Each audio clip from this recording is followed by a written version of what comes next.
ધાનેરા તાલુકાની જિલ્લા પંચાયત અને તાલુકા પંચાયતની બેઠકો પર ભાજપનો કેસરીયો લહેરાતા હવે વિકાસના કામોને વેગ મળશે તેવી પ્રતીતિ જનતાને થઈ રહી છે। ખાસ કરીને વાલેર જિલ્લા પંચાયતની બેઠક આ વખતે સમગ્ર જિલ્લામાં ચર્ચાનું કેન્દ્ર બની હતી, કારણ કે આ બેઠક અનુસૂચિત જાતિ માટે અનામત હતી અને ભાજપે અહીં પક્ષના પાયાના કાર્યકર કાંતિભાઈ ડાભીને મેદાનમાં ઉતાર્યા હતા। બીજી તરફ કોંગ્રેસ દ્વારા અન્ય તાલુકાના ઉમેદવારને ટિકિટ અપાતા વાલેર સીટ પર સ્થાનિક વિરુદ્ધ બહારના ઉમેદવારનો મુદ્દો ભારે ગાજ્યો હતો અને સોશિયલ મીડિયામાં પણ અનેક વિવાદો અને અપપ્રચાર જોવા મળ્યો હતો।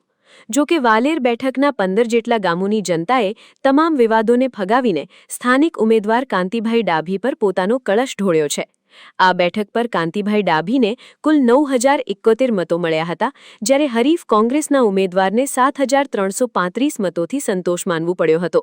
આમ 1436 મતોની શાનદાર લીડ સાથે કાંતિભાઈ ડાભી વિજેતા જાહેર થતાં જ ભાજપના કાર્યકરોમાં વિજયનો જશ્ન શરૂ થઈ ગયો હતો। અન્ય પક્ષોના ઉમેદવારો પણ મેદાનમાં હતા, પરંતુ જનતાએ માત્ર ભાજપ અને કાંતિભાઈ પર જ વિશ્વાસ મૂક્યો છે। વર્ષોથી પક્ષમાં વફાદારીપૂર્વક કામ કરનારા કાંતિભાઈની જીતથી દલિત સમાજમાં પણ આનંદની લાગણી જોવા મળી રહી છે। વિજેતા થયા બાદ કાંતિભાઈએ તમામ 15 ગામના મતદારોનો આભાર માનતા જણાવ્યું હતું કે આ જીત મારી નહીં પણ વાલેરની જનતાની જીત છે। હવે આ પંથકમાં રસ્તા, પાણી અને શિક્ષણ જેવી પાયાની સુવિધાઓ પૂરી પાડવી એ તેમની પ્રાથમિકતા રહેશે। ખાસ કરીને સરહદી વિસ્તાર હોવાથી અહીંના પ્રશ્નોને જિલ્લા પંચાયતમાં અસરકારક રીતે રજૂ કરીને ઉકેલ લાવવા માટે તેઓ મક્કમ દેખાઈ રહ્યા છે। આજે અમારા કોમર હનુમાન દાદાના શરણમાં અમે શીશ નમાવી અને ઉમેદવારી કરવાની અમને ભારતીય જનતા પાર્ટી જે વાલેર જિલ્લા પંચાયતની અનામત સીટ આવી હતી એમાં અમે પ્રથમ અમારા કોમર હનુમાન દાદાના શરણે નમી અને અમને મનતા માની અને આજે અમારા આગેવાનો, અમારા સરપંચશ્રી ગામના આગેવાનો સાથે અમે મળી અને એમની મન્નત પૂરી કરી। મારા વાલેર જિલ્લા પંચાયતના તમામ મતદાર ભાઈઓનો હું દિલથી ખૂબ બે હાથ જોડી અને એમનો આભાર માનું છું તે મને જંગી બહુમતીથી વિજય બનાવ્યો। હંમેશા હું એમના પ્રાણ પ્રશ્નોનો જે કોઈ પણ નાના મોટો હશે એમના સાથે હું ગભે ગભા મિલાવી અને વિકાસના કામો કર્યો એવી આજે હનુમાન દાદાની સાક્ષી ખાતરી આપું છું। મારા શ્રી માવડી મંડળે ધાનેરાના સંગઠને મને ભગવાનભાઈ સાહેબે અને તમામ પ્રમુખશ્રી, મહામંત્રીશ્રીએ તમામે મને જે મેન્ડેટ આપી અને જિલ્લા પ્રમુખશ્રી માનનીય કીર્તિસિંહ વાઘેલા સાહેબશ્રી, તમામ માનનીય જગદીશભાઈ વિશ્વકર્મા સાહેબશ્રી, તમામ જે ભાજપના માવડી મંડળે મારા પર શીર્ષ નેતૃત્વએ કળશ ઢોલ્યો એમનો હું આભાર માનું છું।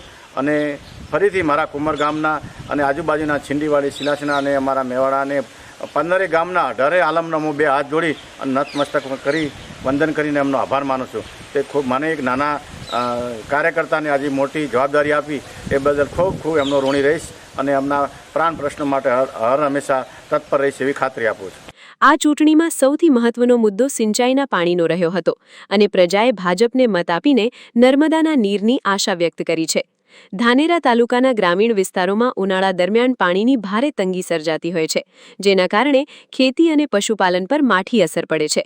સરકાર દ્વારા હાલમાં તાલુકાના તમામ ગામડાઓના તળાવોને નર્મદાની પાઇપલાઇન દ્વારા જોડવાની અને તે ભરવાની કામગીરી ચાલી રહી છે, જેનો સીધો લાભ ખેડૂતોને મળવાનો છે। પ્રચાર દરમિયાન ભાજપના ઉમેદવારો અને આગેવાનોએ જનતાને ખાતરી આપી હતી કે જો ભાજપની પેનલ વિજયી બનશે તો તળાવો ભરવાની પ્રક્રિયામાં ગતિ લાવવામાં આવશે। આ જ વિશ્વાસ પર ખેડૂતો અને યુવાધને ભાજપની તરફેણમાં મતદાન કર્યું છે। ગામના આગેવાનોનું કહેવું છે કે જો એકવાર ગામના તળાવો નર્મદાના પાણીથી છલકાઈ જશે તો ભૂગર્ભ જળના સ્તર પણ ઊંચા આવશે અને સિંચાઈ માટે પૂરતું પાણી મળી રહેશે। પૂર્વ સરપંચ અને યુવા આગેવાનો હવે નવી ચૂંટાયેલી બોડી પાસે એવી અપેક્ષા રાખી રહ્યા છે કે વહેલી તકે આ પ્રોજેક્ટ પૂર્ણ થાય અને ધાનેરાની ધરતી ફરીથી હરિયાળી બને। માત્ર વાલેર નહીં પણ સમગ્ર તાલુકાની 5 જિલ્લા પંચાયતની બેઠકો પર ભાજપનો વિજય થતાં હવે તાલુકા અને જિલ્લા વચ્ચે સંકલન સાધવું સરળ બનશે। લોકોમાં એવી ચર્ચા છે કે ડબલ એન્જિન સરકારના કારણે હવે ધાનેરાના વર્ષો જૂના પાણીનો પ્રશ્નનો કાયમી ઉકેલ આવશે। વિજયી ઉમેદવારો પણ જનતાના ભરોસાને તૂટવા ન દેવા માટે અત્યારથી જ સક્રિય થઈ ગયા છે। ખાસ કરીને ખેતી પ્રધાન એવા આ વિસ્તારમાં જો પાણીની સુવિધા થઈ જાય તો ખેડૂતોની આર્થિક સ્થિતિમાં મોટો સુધારો આવી શકે છે। આજે કુમર ગામમાં હનુમાન દાદાના મંદિરમાં માનતા માનેલી હતી કોંતીભાઈએ, એની અમે બધાએ આવીને હનુમાન દાદાની માનતા કરી।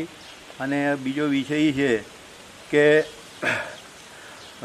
જે મતદાન આપણા 15 ગામોમાં થયું, બધે બહુ ભાજપને વોટ આપી અને બીજે કોંતીભાઈને બનાવ્યા, એમાં બધાનો ખૂબ ખૂબ આભાર.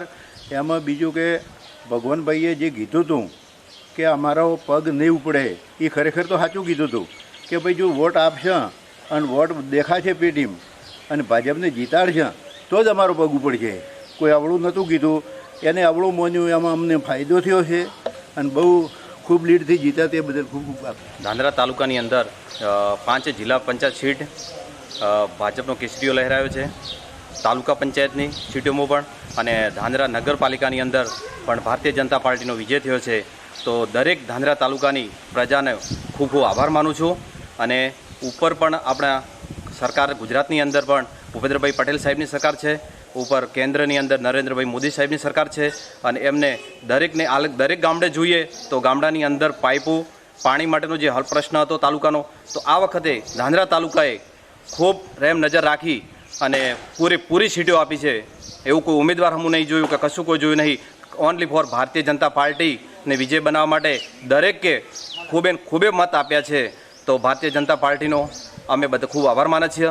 અને અહીંયા પાણીનો પ્રશ્ન હતો, જે પાણીનો પ્રશ્ન નિરાકરણ થયું અને તાત્કાલિક પાણી આવે એવી અમે ભારતીય જનતા પાર્ટી અને આપણા ભૂપેન્દ્રભાઈ પટેલ મુખ્યમંત્રી ગુજરાત સરકારનો એમને જોડે વિનંતી કરીએ છીએ કે ધાંધ્રા તાલુકાને તાત્કાલિક પાણીનું તળાવ ભરાય એવી અમારી નમ્ર વિનંતી છે.